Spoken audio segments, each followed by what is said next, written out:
Agora, vamos falar um pouquinho também da influência das redes sociais nessa história toda, né? Bia, você percebe que, de certa forma, essa esquerda também, ela enfrenta mais dificuldade de se comunicar nessas campanhas pelas redes sociais do que a direita faz e que a gente percebe que faz muito bem? Ah, tem uma dificuldade muito grande. A Tabata, que é ali centro-esquerda, brincou com isso um pouco melhor, né? Ela teve um crescimento grande ali no primeiro turno para os parâmetros dela, depois que mudou também, assim como o Ricardo Nunes, a estratégia. Tentou apostar nos cortes mais de filme, umas coisas diferentes para atacar o Pablo Marçal. Tinha uma brincadeira com um jogo de xadrez. Mas eles estão patinando ainda de modo geral em como encontrar um eixo para conversar com o público jovem. Tem um investimento agora por parte da campanha do Guilherme Boulos no TikTok. Ele está usando bastante, tenta conversar com o público bem jovem, que acabou de tirar o título. Fala de cantores, tenta aproximar as pessoas. O Boulos distribuiu pulseiras da amizade, que fazem referência a Taylor Swift. E usou isso no TikTok como uma maneira de tentar aproximar. Mas a questão, eu acho que fica aproxima, ok, viram, assistiram ali o vídeo, mas como que as propostas estão sendo colocadas nesse meio e como que você traz esse discurso? Eu ouvi que esses vídeos do TikTok dele tinham muitas adolescentes, assim, pessoal de 16, 18 anos, mas de Minas Gerais, de Rondônia, tudo bem. E o eleitor vai puxar? Essa é a dificuldade. Será que funcionaria aí em São Paulo? Ô, Deise, como é que você vê essa relação com as redes sociais? Porque se a gente olhar também para a Câmara de Vereadores de São Paulo, o Lucas Pavanato, né, que foi o vereador mais votado com mais de 150 mil votos, que é do PL, representa muito também essa direita que está focada numa pauta bem ideológica, ele deslancha nas redes sociais e isso trouxe também para ele um resultado interessante em termos de número de votos. Como é que você compara, né, a atuação da esquerda e da direita em relação ao uso da rede social? A esquerda, de certa forma, também parou no tempo nesse quesito? Parou, Evandro. A esquerda ainda não entendeu as redes sociais. Vamos só lembrar que aquelas lives que o presidente Lula estava tentando fazer, meio que copiando o ex-presidente Jair Bolsonaro. Uma mega produção. Uma mega... Usando a linguagem, aquilo ali flopou com força, né? Mas o problema foi justamente esse. Você pega uma mídia nova, mas faz a mesma metodologia da mídia antiga. O fundo desfocado, muita luz, não funciona. E a esquerda ainda não entendeu. Que é um negócio mais improvisado, né? Mais pessoal, né? Era o presidente Lula com um jornalista ali conversando distante, não funciona. Você só fez o recorte que você usaria numa TV tradicional e jogou para a rede social. Exatamente. A esquerda ainda não pegou. Na campanha para a Prefeitura de São Paulo, na última, do Bruno Covas e do Boulos, o Boulos chegou a dar uma modernizada nas redes sociais dele e até conseguiu se aproximar do eleitorado mais jovem. Teve uma modernização dele ali, acho que foi o mais próximo que a esquerda conseguiu chegar de um entendimento de rede social.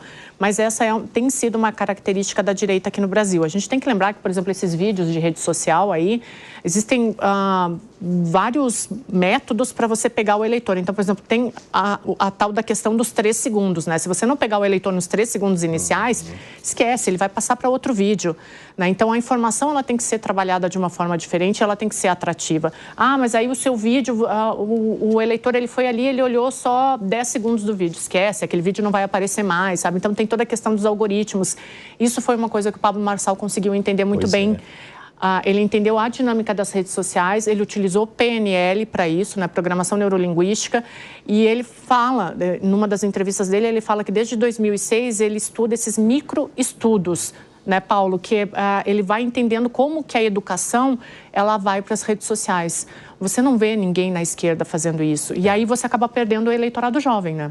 E é um problema. Então, de novo, a esquerda tem que pegar esses números da prefeitura desse ano, sentar, olhar e dizer, peraí, vamos reorganizar tudo isso daqui, né? Até porque os principais figuras das redes sociais, nem Alan Gani. E aí a gente está falando desse ano de Lucas Pavanato, o próprio Carlos Bolsonaro como vereador mais votado lá no Rio de Janeiro também.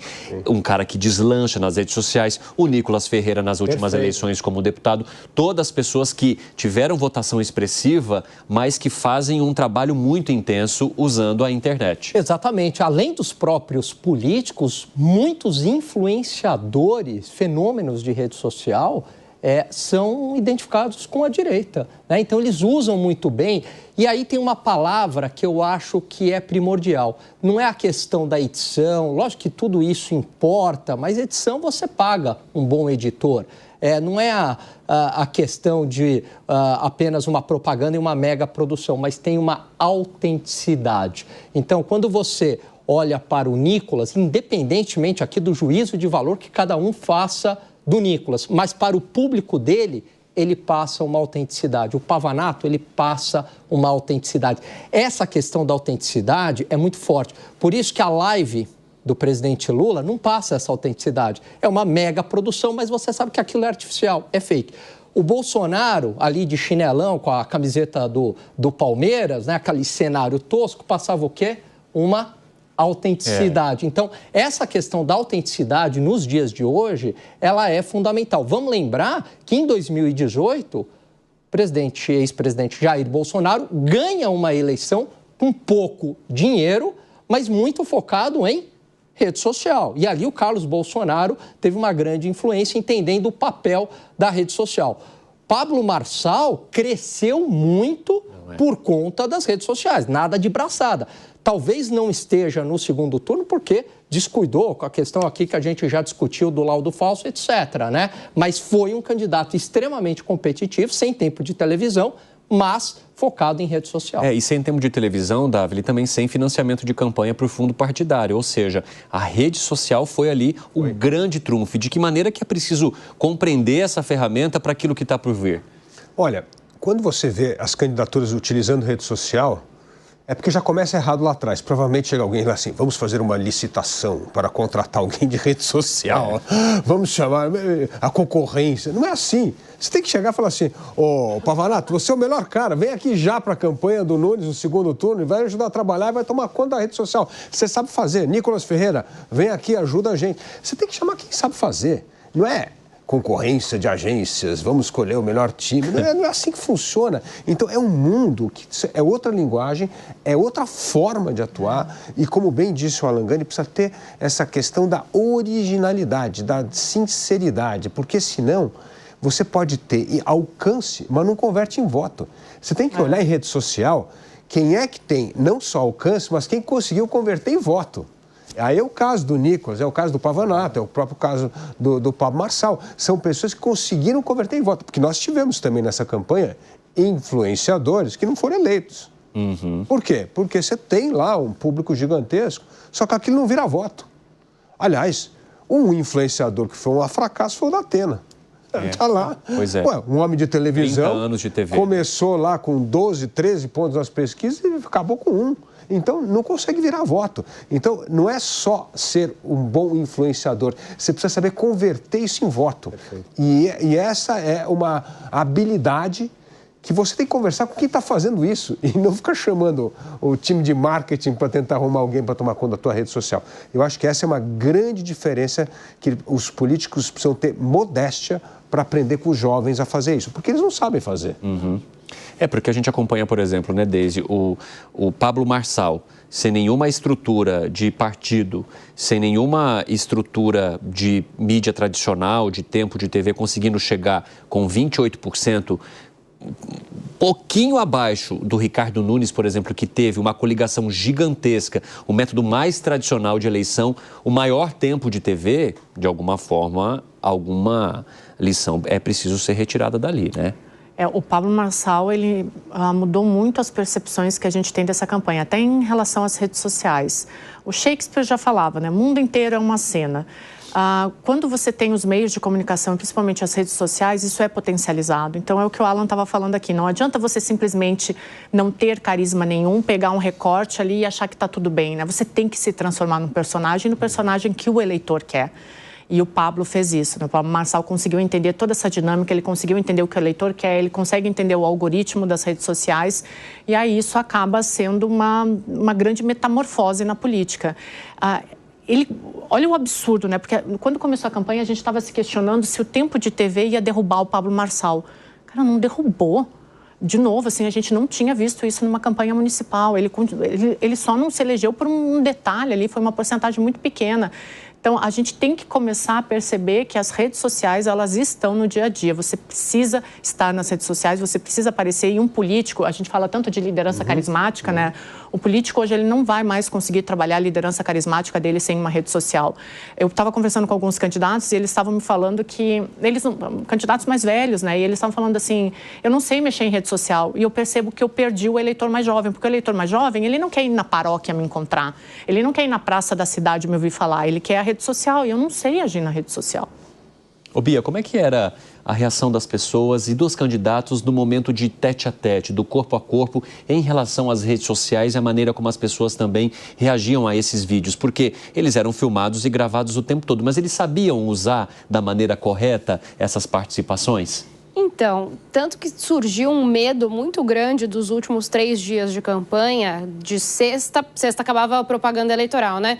Então, de sexta até domingo, o que se ouvia nas campanhas fora ali do Marçal era, e agora o que faremos?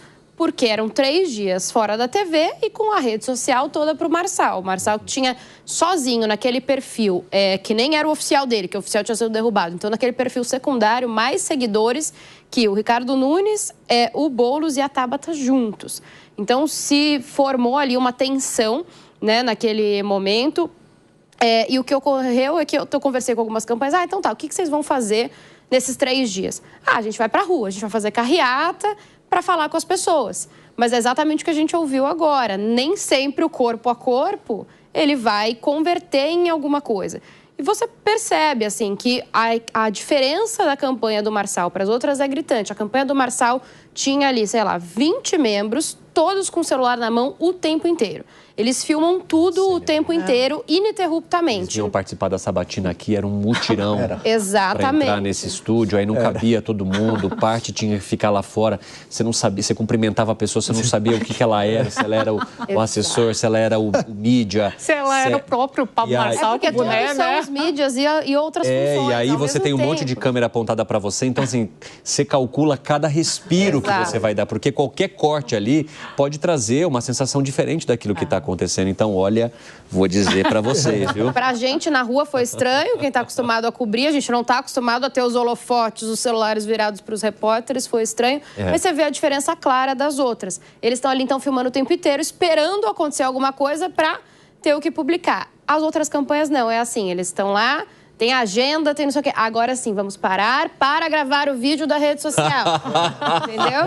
Tem esse movimento. Aí fica todo mundo atrás, né? Aquele bando de papagaio de pirata. E aí perde a espontaneidade. Perde a espontaneidade. Ou perde, de repente, algo que ocorreu em um momento ali que você não estava gravando. Né? Todas as outras campanhas fazem isso. Agora a gente vai gravar ali um vídeo. Peraí, gente, rapidinho. Vamos lá gravar o vídeo, então. Então é muito diferente o modo de lidar com o celular na mão ali. Porque a rede social, de certa forma, ela não aceita mais essa limpeza toda de cenário que a gente tem na televisão, né? Ela quer, de fato, mostrar o carinha passando e tropeçando lá atrás, né? E aí ele já vira meme com a cara do candidato aqui na frente e assim vai, já faz um corte com uma outra pegada, ou seja, essa linguagem, ela precisa ser compreendida.